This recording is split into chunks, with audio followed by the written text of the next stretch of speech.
आज तुझा सगळा संभ्रम दूर करतो बघ. फक्त प्रामाणिकपणे लक्ष देऊ नये. मला सांग, आंब्याच्या झाडाचे बीज रोवून सफरचंदाचे झाड उगवलेलं तू ऐकलंयस का कधी? नाही ना.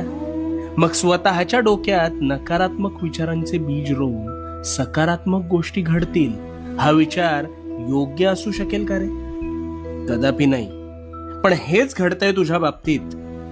तू एखाद्या गोष्टीचा आरंभ संकल्प करून मोठ्या दिमाखात करतोस, पण काहीच दिवसात अपेक्षित यश मिळत नाही, म्हणून नकारात्मक विचारांचं तोरण आधीच मनात बांधायला सुरू करतोस. आणि मग गोष्टी मनासारख्या होत नाहीत म्हणून कायम रडत बसतोस. नकारात्मक विचारांचं ग्रहण लागलंय रे तुला.